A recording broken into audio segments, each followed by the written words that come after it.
Sinh tồn tự nhiên review, hãy đăng ký và theo dõi chúng tôi. Đây là động lực to lớn để chúng tôi tạo ra những video thật ý nghĩa gửi đến người xem. Chân thành cảm ơn. Hôm nay, khi nhiếp ảnh gia đến nhà Sakina, cô và Asam đã thức dậy từ rất sớm. Hai mẹ con đang ngồi ngoài khoảng sân nhỏ. Asam vẫn còn ngái ngủ, đôi chân trần bước trên nền đất mà không hề mang giày. Nhìn thấy vậy, Sakina lập tức gọi con. Asam, sao con không đi giày? Câu hỏi nghe có vẻ đơn giản, nhưng trong đó vẫn là sự lo lắng quen thuộc của một người mẹ. Sakina sợ đôi chân nhỏ của con bị thương. Và cũng sợ Asam bị cảm lạnh khi cứ chạy chân trần ngoài sân từ sáng sớm. Cô kéo con trai đến gần rồi ôm cậu bé vào lòng. Asam nằm yên trong vòng tay mẹ, gương mặt vẫn còn vẻ ngây thơ của một đứa trẻ. Tình cảm Sakina dành cho các con luôn khiến người xem cảm động. Cuộc sống có thể khiến cô mệt mỏi. Công việc có thể khiến đôi tay cô chai sạn. Nhưng mỗi khi ở bên các con, Sakina vẫn trở nên dịu dàng. Cô luôn yêu thương chúng nhiều hơn chính bản thân mình. Không thể cho các con một cuộc sống đầy đủ như những gia đình khác. Nhưng Sakina luôn cố dành cho chúng những gì tốt nhất trong khả năng của mình. Và sự che chở bất cứ lúc nào những đứa trẻ cần đến mẹ. Sau đó, Sakina quay sang nói với nhiếp ảnh gia. Hôm nay chúng ta sẽ có một ngày thật vui vẻ. Tôi sẽ gửi các bé trai cho Ali trông. Còn chúng ta sẽ đưa các bé gái lên núi. Có lẽ Sakina muốn dành cho Zoya và Rachel một ngày được ra ngoài cùng mẹ. Hai cô bé không phải lúc nào cũng có cơ hội được đi chơi. Hôm nay, Sakina vừa phải lên núi lấy củi, vừa muốn để các con gái được thay đổi không khí. Cô nhìn về phía khu vườn rồi hỏi. Các con thích loại hoa hướng dương nào? Cứ để dưa chuột phát triển tươi tốt thêm một chút. Asam lúc nào cũng thích ăn dưa chuột. Trong khu vườn, những cây dưa chuột vẫn còn nhỏ. Sakina muốn chờ thêm. Cô biết Asam rất thích ăn dưa chuột. Mỗi lần nhìn thấy quả trong vườn, cậu bé đều muốn hái ngay. Vì vậy, Sakina luôn phải để mắt đến cậu bé, sợ Asam vì thích thú mà lén hái những quả còn non. Ban đầu, Sakina dự định gửi Asam và Hakan sang nhà Ali. Nhưng sau một lúc suy nghĩ, cô lại thay đổi quyết định. Sakina hiểu Ali vẫn luôn sẵn lòng chăm sóc Hakan và giúp đỡ các con. Tuy nhiên, nếu cô gửi hai đứa trẻ sang đó quá thường xuyên, Parisa có thể lại cảm thấy khó chịu. Những lời phàn nàn của Parisa sẽ khiến Ali rơi vào tình thế khó xử. Sakina không muốn chỉ vì mình cần người trông con mà căn nhà Ali lại xuất hiện thêm một cuộc tranh cãi. Cô nói với nhiếp ảnh gia, tốt nhất là để cô bé nhà bên chăm sóc Asam và Hakan. Đó có lẽ là lựa chọn nhẹ nhàng hơn cho tất cả mọi người. Cô bé hàng xóm đã từng giúp Sakina trông bọn trẻ trước đây. Sakina cũng tin tưởng cô ấy có thể chăm sóc hai cậu bé trong vài giờ. Sau khi gửi Asam và Hakan cho cô gái hàng xóm, Sakina quay trở vào nhà. Cô gọi Zoya đến rồi bắt đầu chải tóc cho con gái. Sakina vừa nhẹ nhàng gỡ từng phần tóc rối, vừa dặn. Khi lên núi, các con không được đi quá xa. Nếu chạy lung tung, các con có thể bị thương đấy. Địa hình trên núi không giống khoảng sân trước nhà. Zoya và Rachel còn nhỏ, lại ham chơi. Chỉ cần Sakina rời mắt trong một lúc, hai cô bé có thể chạy đến nơi nguy hiểm. Vì vậy, cô phải dặn thật kỹ trước khi đi. Nhìn mái tóc của Zoya, Sakina nói. Tóc con gái tôi ngắn quá. Không thể tết thành bím được. Có lẽ cô muốn tết cho con một kiểu tóc gọn gàng để khi lên núi. Nhưng Sakina chỉ có thể chải thật gọn rồi chỉnh lại cho con. Cô tiếp tục nói. Chúng ta phải mang đá lạnh từ nhà theo. Nhiếp ảnh gia nghe vậy liền nói. Để tôi mua cho bọn trẻ một ít đồ ăn mang theo. Sakina gật đầu rồi quay sang hỏi các con. Các con uống nước chưa? Zoya ngoan ngoãn đáp. Uống rồi ạ. Sau khi mọi thứ đã sẵn sàng, Sakina đưa Zoya và Rachel lên đường. Củi trong nhà đã gần như hết hoàn toàn. Nếu không lên núi lấy thêm, cô sẽ không có gì để nhóm bếp nấu ăn trong những ngày tới. Dù trong nhà có một số thiết bị dùng điện, nguồn điện tại khu vực này vẫn thường xuyên bị cúp. Bếp củi vì vậy vẫn là thứ Sakina phải dựa vào mỗi ngày. Chuyến đi hôm nay vừa là công việc, vừa là một khoảng thời gian đặc biệt để ba mẹ con được ở bên nhau. Một lúc sau, mọi người cũng đến nơi. Sakina tìm một khu vực bằng phẳng dưới bóng cây. Cô trải tấm thảm xuống đất rồi gọi hai con gái. Các con ngồi ở đây nhé. Mẹ sẽ quay lại ngay. Sakina không muốn Zoya và Rachel đi theo mình vào khu vực nhiều cây khô. Cành cây có thể rơi xuống. Địa hình lại dốc. Vì vậy, cô để các con ngồi trên thảm, nơi nhiếp ảnh gia có thể quan sát chúng.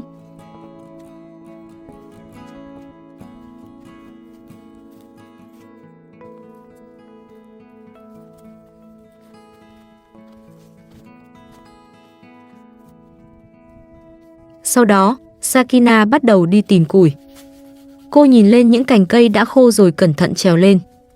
Một tay bám chắc vào thân cây. Tay còn lại bẻ những cành đã chết, không còn lá. Sakina chỉ lấy những cành cây khô. Chúng dễ cháy hơn và cũng không làm ảnh hưởng đến sự phát triển của cây sống. Công việc nhìn qua có vẻ đơn giản.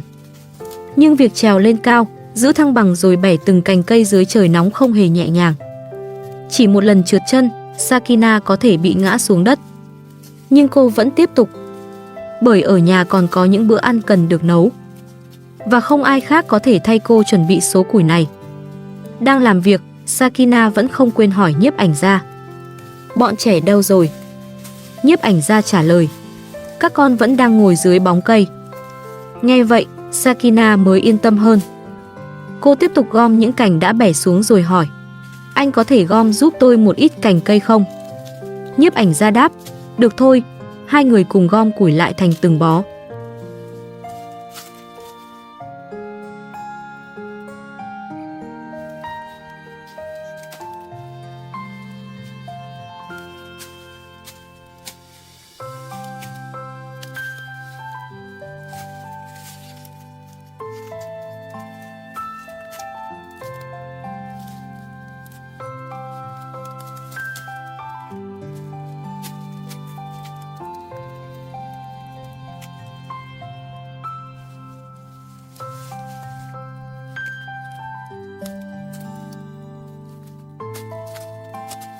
Một lúc sau, Sakina mang một bó củi trên vai quay về nơi Zoya và Rachel đang ngồi. Dưới cái nóng gay gắt, mồ hôi chảy xuống trán. Sakina đặt bó củi xuống rồi nói. Mẹ khát nước quá. Zoya nhìn mẹ, tò mò hỏi. Mẹ ơi, mẹ trèo lên cây để lấy củi à? Sakina mỉm cười đáp. Đúng vậy, con yêu. Có lẽ Zoya đã quen nhìn mẹ làm những công việc vất vả. Nhưng mỗi khi thấy Sakina trèo lên cây hay mang những bó củi nặng trên vai, cô bé vẫn cảm thấy lo lắng. Sakina uống nước rồi nghỉ một lúc ngắn. Sau đó, cô lại tiếp tục thu gom cho đến khi có đủ số củi cần thiết. Cô không muốn phải quay lại quá sớm. Mỗi chuyến đi đều tốn thời gian và công sức. Nếu mang được nhiều củi hơn, cô có thể sử dụng trong nhiều ngày. Khi số củi đã đủ, Sakina gọi hai con. Lên xe đi các con. Khi về đến nhà, tôi sẽ dọn dẹp lại cốp xe.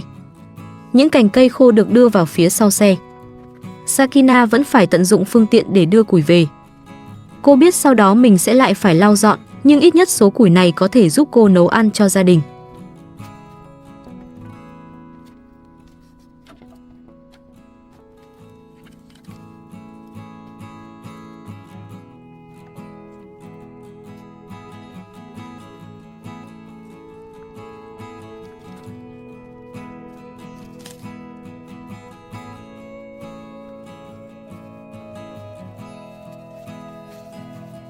Một lúc sau, chiếc xe cũng trở về đến nhà.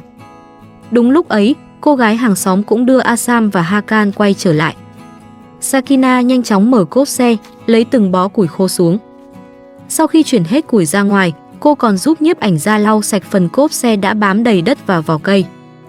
Công việc của Sakina chưa kết thúc khi chuyến đi kết thúc. Về đến nhà, cô lại phải trông các con, sắp xếp củi và thu dọn mọi thứ. Sakina gọi Zoya. Zoya, con vào nhà cùng các em đi. Trông các em giúp mẹ. Trước tiên, chúng ta phải mang củi vào sân. Nhớ để ý cây chổi ở sân nhé. Cô không muốn bọn trẻ nghịch cây chổi hoặc làm gãy những cây đang trồng trong vườn.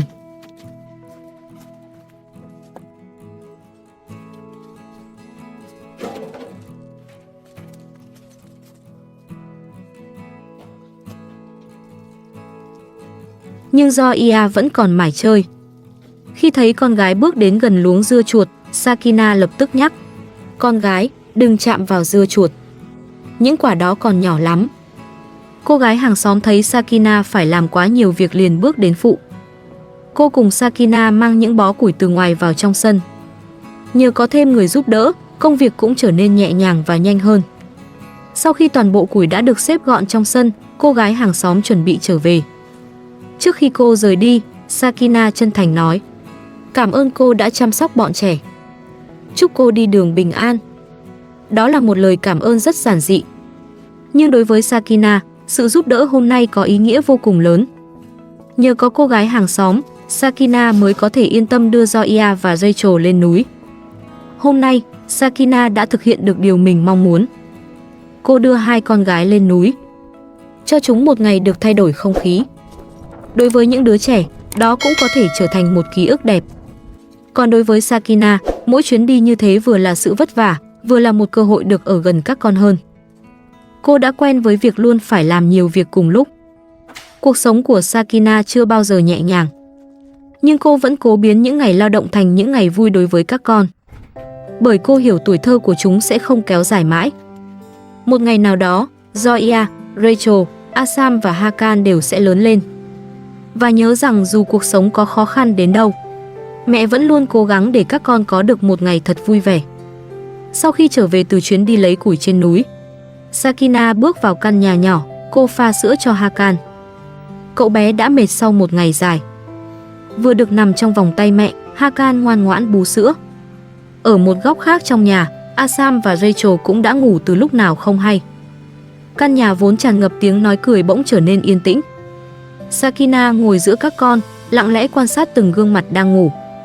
Đối với cô, chỉ cần nhìn thấy bọn trẻ bình an ở bên cạnh mình, mọi vất vả trong ngày dường như cũng dịu đi phần nào. Nhưng sự yên tĩnh ấy không kéo dài được bao lâu. Một lúc sau, bên ngoài bỗng vang lên tiếng gọi. Sakina xem ai vừa đến. Người xuất hiện là Murat. Dù giữa Murat và gia đình từng xảy ra rất nhiều chuyện không vui, Sakina vẫn giữ thái độ thiện chí. Cô lễ phép chào ông rồi nói: "Bọn trẻ vừa ngủ rồi." Murat nhìn vào trong nhà, sau đó nói: "Hôm qua Karim đến gặp tôi và nói hãy để bọn trẻ ở lại với Sakina. Nhưng bây giờ anh ấy lại bảo tôi đến đón chúng về." Nghe vậy, Sakina không khỏi khó chịu. Sakina nhìn Murat rồi nói: "Ông cũng biết Karim không thể chăm sóc tốt cho bọn trẻ." Murat đáp: "Karim nói rằng anh ấy nhớ các con. Vì vậy, anh ấy mới nhờ tôi đến đón chúng." Nhưng Sakina không tin lời giải thích ấy. Cô nói: "Chiều hôm kia, tôi đã đón các con từ nhà Karim về. Ở đó, chúng còn chẳng được ăn uống tử tế. Karim hoàn toàn không quan tâm đến bọn trẻ." Murat cũng phải thừa nhận, Karim không đủ khả năng chăm sóc bọn trẻ. Sakina nói: "Tôi có thể để các bé gái ở cùng Karim. Nhưng Asam thì tôi sẽ tự mình chăm sóc. Cậu bé cũng đã gầy đi rất nhiều trong thời gian sống cùng Karim." Nhưng Murat lại nói: "Ngay cả các bé gái nếu ở cùng Karim cũng có thể bị tổn thương." Ngay cả Murat cũng không hoàn toàn tin rằng Karim có thể bảo vệ tốt các con. Đúng lúc đó, Zoya bất ngờ bật khóc. Sakina lập tức hỏi: "Zoya, tại sao con lại khóc?" Cô nhẹ nhàng nói: "Mẹ cũng rất buồn. Nhưng chỉ cần các con ở bên cạnh, mẹ đã cảm thấy yên lòng hơn rồi." Zoya nhìn mẹ rồi nói trong nước mắt: "Mẹ ơi, hãy để các em ở lại cùng mẹ. Con cũng sẽ ở cùng mẹ." Lời nói của cô bé khiến Sakina không khỏi xúc động. Con bé chỉ muốn cả gia đình được ở bên nhau, trong căn nhà nhỏ nhưng có mẹ chăm sóc. Sakina dịu dàng đáp: "Được rồi, con yêu." Sau đó, cô quay sang Murat hỏi: "Ông có mang quần áo cho bọn trẻ không?" Murat lắc đầu: "Không." Sakina đành nói: "Chúc ông đi đường bình an. Tôi sẽ để Zoya đi cùng nhiếp ảnh gia đến nhà Karim sau." Murat nói lời tạm biệt rồi rời đi. Dù Murat từng có nhiều hành động độc đoán và gây tổn thương cho những người xung quanh, ông vẫn là người ông có tình cảm với các cháu gái của mình. Sakina hiểu điều đó. Bởi vậy, cô vẫn cho phép Murat đến thăm bọn trẻ và ở gần chúng. Dù giữa người lớn có bao nhiêu mâu thuẫn, Murat vẫn là ông nội của Zoya, Rachel và Asam. Sakina không muốn những đứa trẻ hoàn toàn mất đi mối quan hệ với gia đình bên nội. Sau khi Murat rời khỏi, Sakina quay sang nói với nhiếp ảnh gia: "Bọn trẻ không có quần áo để mặc. Vì vậy, tôi phải nhờ anh đưa chúng đến nhà Karim." Trong thời gian sống cùng Karim, Asam đã gầy đi rất nhiều. Giọng cô trở nên buồn bã. Sakina muốn giữ các con ở lại. Nhưng đôi khi, một người mẹ không thể chỉ làm theo điều trái tim mình mong muốn.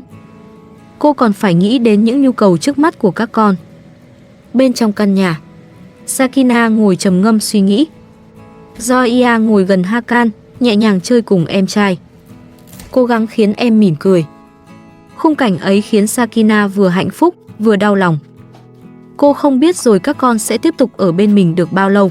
Không biết ngày mai Karim có lại tìm cách đưa chúng đi hay không. Cũng không biết những tranh chấp giữa người lớn sẽ còn ảnh hưởng đến tuổi thơ của bọn trẻ đến mức nào. Một lúc sau, Sakina bước ra ngoài sân. Những bó củi khô vừa lấy từ trên núi vẫn còn nằm rải rác. Cô bắt đầu dọn dẹp, phân loại từng cành rồi xếp chúng lại thành một đống gọn gàng. Dù trong lòng đang có rất nhiều nỗi lo, Sakina vẫn phải tiếp tục công việc hàng ngày. Sau khi sắp xếp xong số củi, Sakina quay trở vào trong. Khoảng thời gian Sakina được ở cùng đầy đủ các con chưa bao giờ kéo dài. Vì vậy, Sakina luôn cố gắng chăm sóc các con thật tốt trong từng khoảnh khắc còn có thể. Cô lắng nghe những lời nói ngây thơ của chúng. Đối với Sakina, mỗi đứa con không chỉ là một phần của gia đình. Chúng giống như chính sinh mệnh của cô. Là lý do khiến cô tiếp tục đi làm, tiếp tục giữ căn nhà và tiếp tục đứng lên sau mỗi lần bị tổn thương. Sakina có thể không bảo vệ được các con khỏi tất cả những rắc rối của người lớn. Nhưng chỉ cần chúng còn ở trong vòng tay mình, cô sẽ làm mọi điều có thể để những đứa trẻ ấy được ăn no, ngủ yên và cảm nhận rằng mẹ chưa bao giờ từ bỏ chúng.